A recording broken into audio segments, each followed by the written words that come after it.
Nah, pada saat kami melakukan penangkapan, nah didapat juga beberapa bukti, ya. Dalam hal ini ada logam mulia, kemudian juga uang yang lain dari para tersangka, gitu ya. Pada saat itu masih terduga, ya, pada saat diamankan, itu yang kemudian diakui oleh para terduga tersebut memang itu juga diperoleh dari hal yang sama, gitu ya. Hal yang sama tapi dalam waktu yang lampau. Jadi dari tempat lain. Jadi tidak hanya dari PTWP ini saja, gitu. Jadi dari beberapa wajib pajak yang lainnya. Sehingga itu juga merupakan bagian dari tindak pidana yang lain, tidak hanya ini. Jadi kami kemudian mengamankannya seperti itu. Selanjutnya dalam dugaan tindak pidana korupsi terkait pemeriksaan pajak di lingkungan KPP Madya Jakarta Utara periode 2001-2006, setelah dilakukan pemeriksaan intensif pada tahap penyelidikan dan telah ditemukan unsur dugaan peristiwa pidananya, maka perkara ini naik ke tahap penyidikan yang kemudian setelah ditemukan kecukupan alat bukti, KPK menetapkan 5 orang tersangka sebagai berikut. Jadi setelah para penyelidik, kemudian penyidik meyakini bahwa ada peristiwa pidananya, dalam hal ini peristiwa pidana korupsi, kemudian dinaikkan ke penyidikan.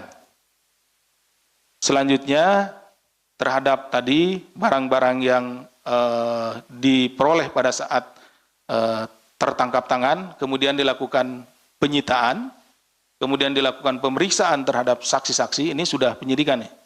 Pemeriksaan kepada saksi-saksi, dan berdasarkan kecukupan alat bukti, dalam hal ini ada paling tidak 2 alat bukti, ya, itu kami menetapkan 5 orang tersangka.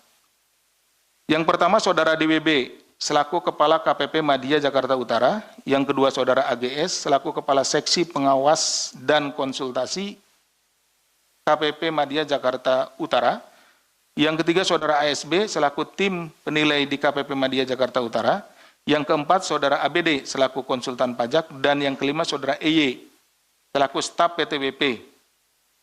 KPK selanjutnya melakukan penahanan terhadap para tersangka untuk 20 hari pertama sejak tanggal 11 hari ini sampai dengan 30 Januari 2026. Penahanan dilakukan di Rumah Tahanan Negara Cabang Gedung Merah Putih KPK.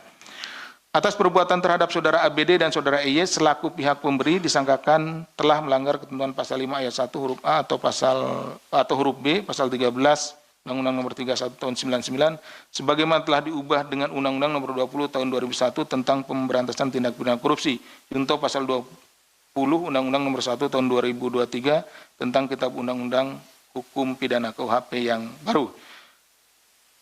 Sementara terhadap saudara DWB, saudara AGS, dan saudara ASB selaku pihak penerima disangkakan telah melanggar ketentuan pasal 12 huruf A atau huruf B atau pasal 12 huruf B besar gratifikasi Undang-Undang Nomor 31 Tahun 99 tentang pemberantasan tindak pidana korupsi sebagaimana telah diubah dengan Undang-Undang Nomor 20 Tahun 2001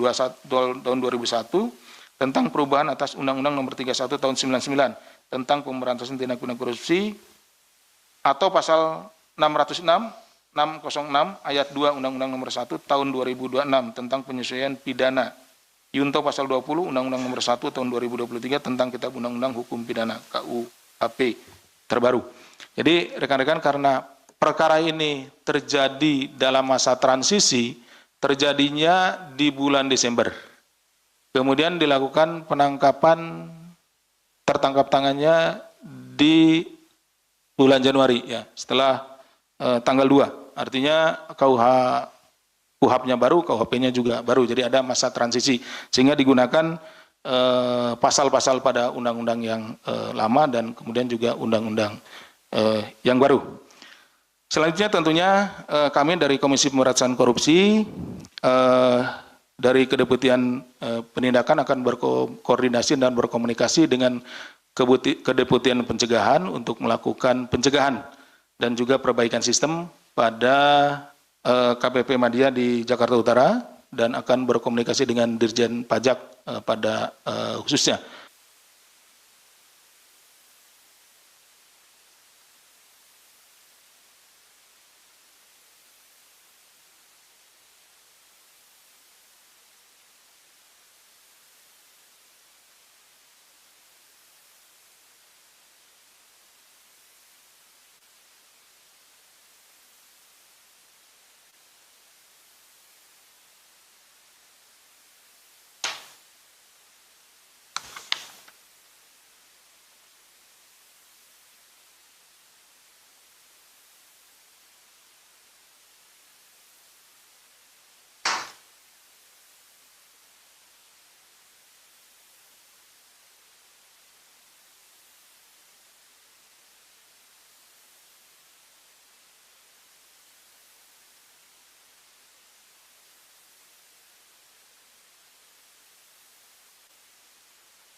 Barang bukti yang ditampilkan pada kesempatan ini yaitu uang tunai dalam bentuk rupiah senilai 793 juta rupiah.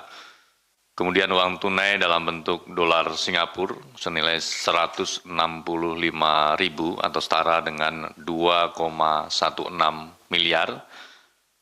Yang ketiga, barang bukti dalam bentuk logam mulia seberat 1,3 kilogram atau senilai dengan nominal 3,42 miliar rupiah. Barang bukti ini diamankan dari sejumlah pihak. Yang pertama dari AGS, yang kedua diamankan dari ASB, kemudian DWP, HRT, dan juga saudara EY.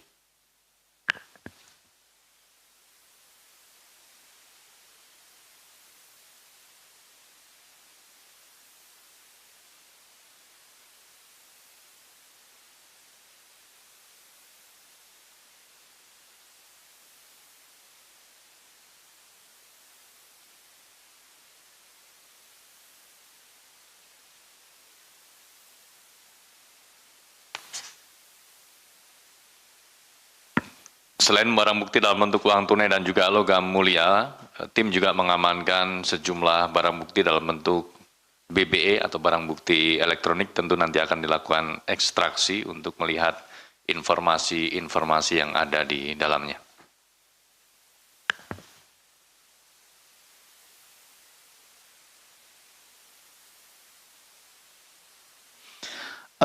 Saat ini ya, sampai saat ini kita berdasarkan kecukupan alat bukti dan juga peran yang kita peroleh dari keterangan saksi-saksi itu 2 orang ya kalau tidak salah, 2 orang ya.